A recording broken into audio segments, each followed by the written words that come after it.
I'm going to read a little bit more from the mindfulness book. Alright. Why do I turn? There we go. Yeah, just a little bit. Still kind of on the introduction. We talked about mindfulness, overcoming PTS and PTSD, trauma stuff. What mindfulness is not. In addition to understanding what mindfulness is, it is equally important to understand what mindfulness is not. There is much misunderstanding about meditation in general, and about mindfulness meditation in particular.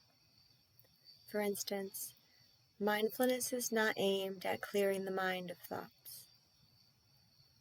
However, both your body and your mind may become settled and calm when you practice mindfulness. The more regularly you practice over time, the more likely this will happen. Generally speaking, mindfulness is not about pushing yourself to make something happen. For example, mindfulness is not aimed at reaching some ideal state of relaxation, or any other state for that matter. However, being more relaxed is often one of the first things those new to practicing mindfulness notice and find helpful. But that may not always be the case. With regular daily practice, we actually come to know that mindfulness is not always relaxing. All human lives have ups and downs. Because mindfulness practice is part of life, it will also have ups and downs. And mindfulness is not simply another breathing or relaxation technique that you use when things get tough. With mindfulness, you might observe your breathing and note how relaxed or tense you are in any given moment. But mindfulness is not about controlling anything except where we aim our attention. You will learn and practice mindfulness techniques so that you can become more and more aware all the time, not just when problems show up in your life. Veterans I work with are often concerned that mindfulness meditation will cause them to let their guard down. They're so sensitive, really though. Very sweet. They think it may make them oblivious and vulnerable to danger. They are surprised when they realize that mindfulness helps keep their attention sharper than ever. Even more importantly, they learn to adjust their awareness so that it is appropriate to the situation instead of overreacting to or avoiding upsetting experiences.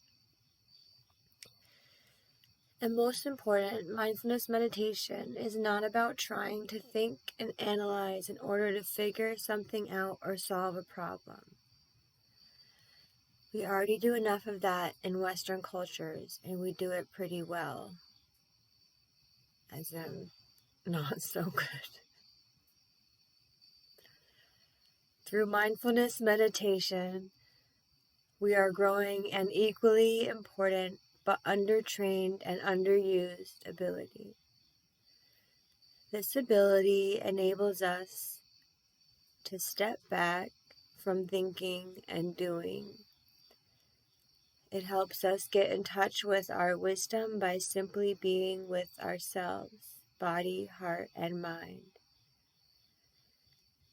It helps us observe what is happening in each moment. The science behind mindfulness.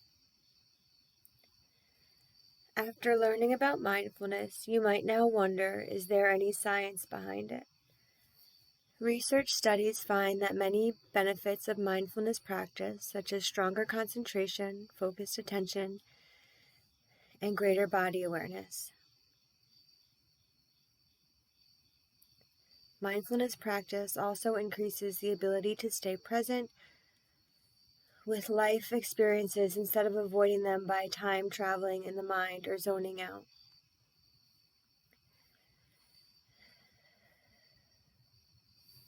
Research has also shown that mindfulness practice increases empathy and compassion toward ourselves and others. Empathy is our ability to understand how someone else is feeling. Empathy and compassion increase our connection with others. That connection, as I mentioned earlier, is much needed for recovery from PTS. That connection. Empathy and compassion increase our connection to others. That connection, as I mentioned earlier, is much needed for recovery from PTS. Empathy and compassion also help us to persist when things don't go as we wish they would. This skill is very helpful when learning anything new, like mindfulness meditation. For example, it is not unusual for attention to wander quite a bit during meditation. The ability to stick with it can be quite useful when we're dealing with other difficulties in our lives. I read a recent summary over 200 studies of mindfulness programs that found these programs to be particularly helpful in lessening anxiety, depression, and stress. Studies of people who have PTS report the same benefits. In one study of veterans who had PTSD, those who were assigned by chance to mindfulness-based stress reduction reported fewer PTS symptoms.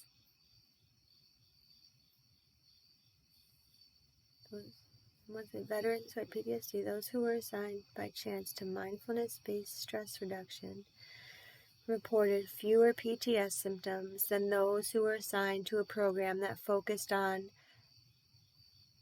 discussing current life problems.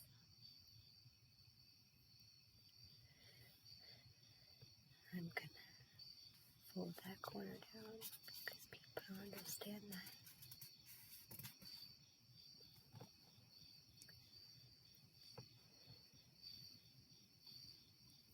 This improvement for those in the mindfulness program was still present 2 months later. There was an earlier study of mindfulness-based stress reduction with 27 adult survivors of childhood sexual abuse.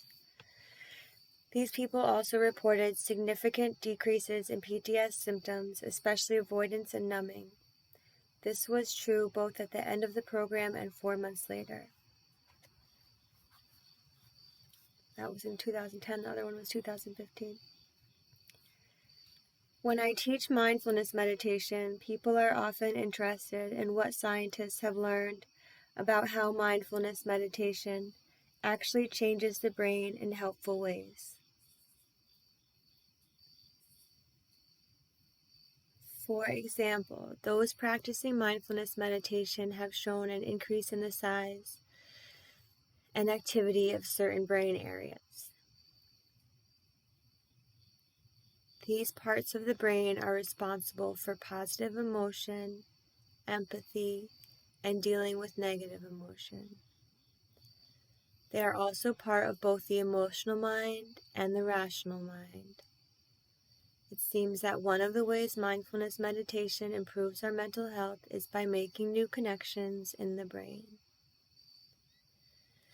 As new connections become stronger with practice, old connections become weaker.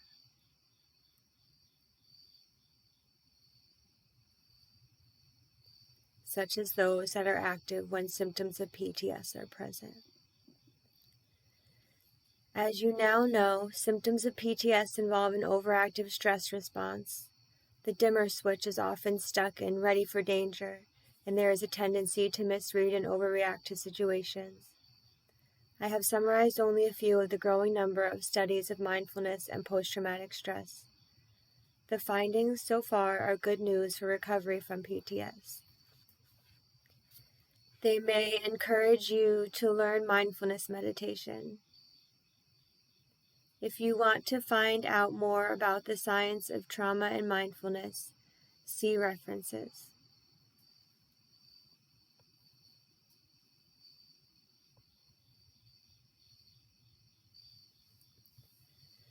About this book. This book will help you explore your experience of post-traumatic stress. You will learn how the healing power of mindfulness can help free you from suffering. With mindfulness, you can bring connection and balance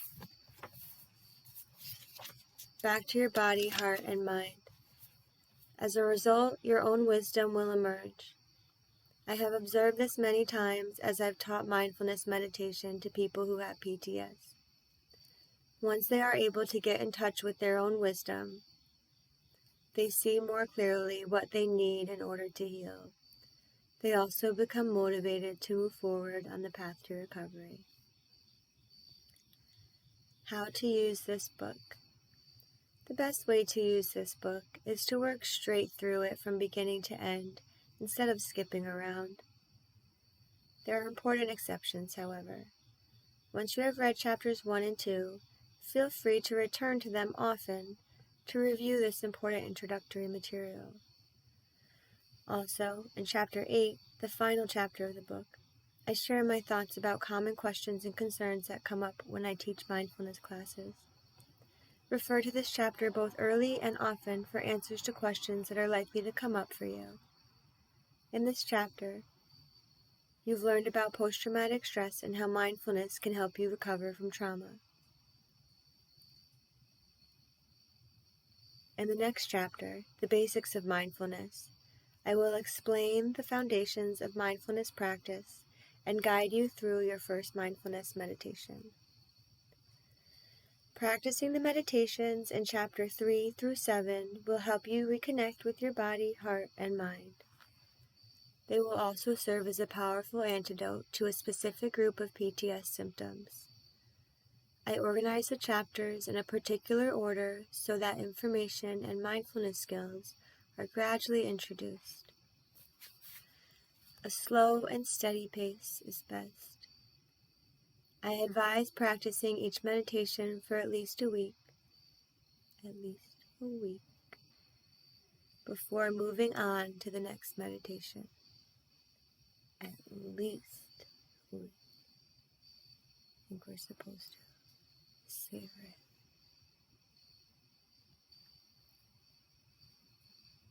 The chapters build on each other.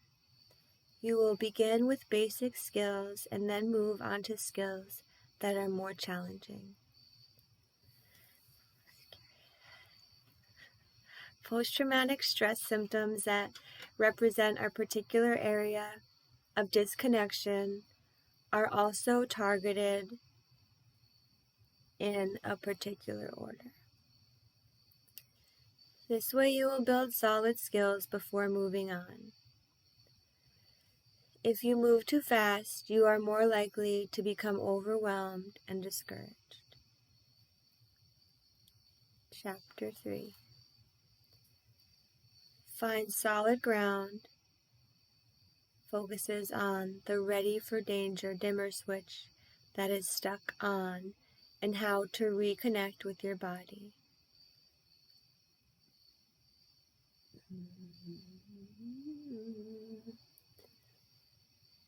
I don't know if I want to do that.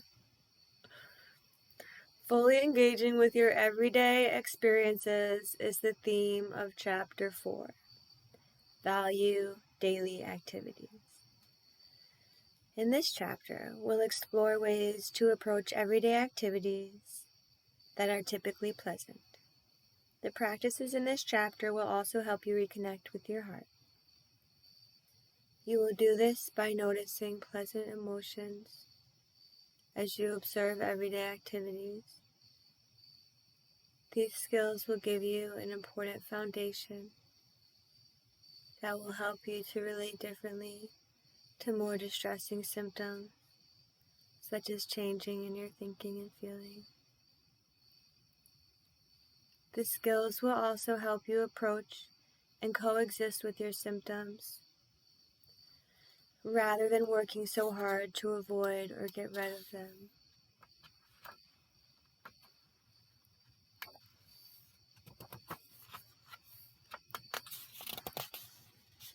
In Chapter 5, Nurture Compassion, we'll look more closely at changes in mood or emotions that are unpleasant and distressing. The mindfulness practices in this chapter aim at reconnecting you with your heart and emotions. This happens by shifting your relationship with your unpleasant or distressing emotions. Chapter 6, Cultivate Inner Peace, focuses on changes in thinking that are rigid and interfere with your recovery from trauma, as well as memories and experiences of reliving the trauma. It emphasizes practices to help you reconnect with your mind, thoughts, and memories. Chapter 7, Find Yourself Again, is the last chapter of practices. It's aimed at helping you to reconnect with the sense of who you are and the life you wish to live. As you work through the chapters, feel free to continue to practice meditations that you find helpful, in addition to practicing the new meditations.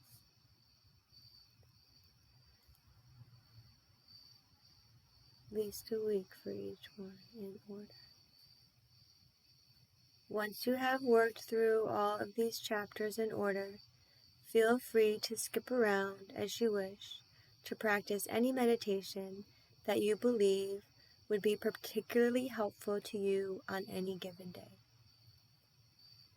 The additional resources near the end of the book will help you build on what you are learning in this book.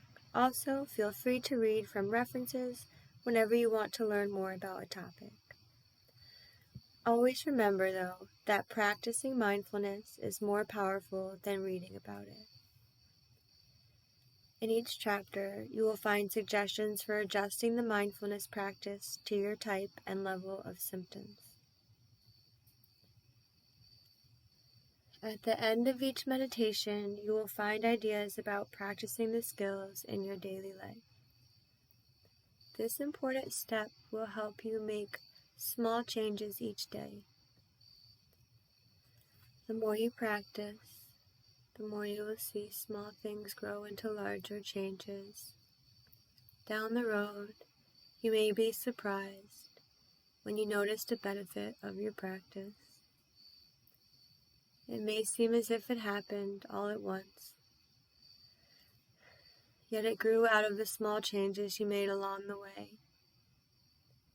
Mindfulness can be very helpful in healing from post-traumatic stress, but it is not a substitute for mental health treatment. If you are already working with a mental health professional, you may find it useful to share what you are learning from your mindfulness practice. Your hopes for mindfulness. We've explored how you can get stuck when recovering from trauma and how practicing mindfulness can help you get unstuck. What are your hopes for practicing mindfulness? How would you like it to help you in your daily life? Before you dive into the next chapters, take a few minutes to consider these questions. No.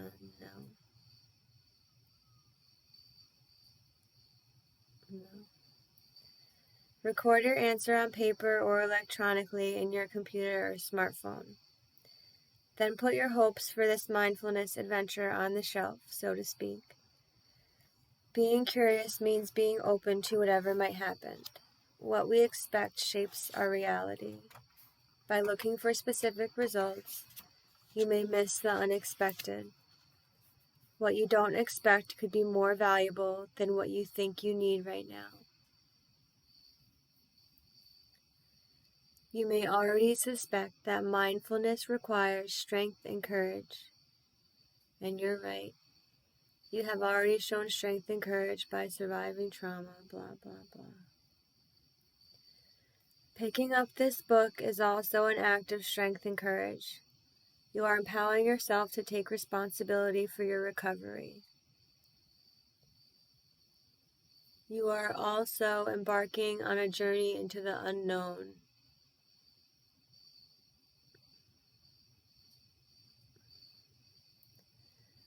Mindfulness is challenging, but its rewards are far-reaching. My wish for you is that through mindfulness, your suffering will fade and your peace of mind will grow. May you learn to focus your energy on reconnecting with yourself, with others, and with your life.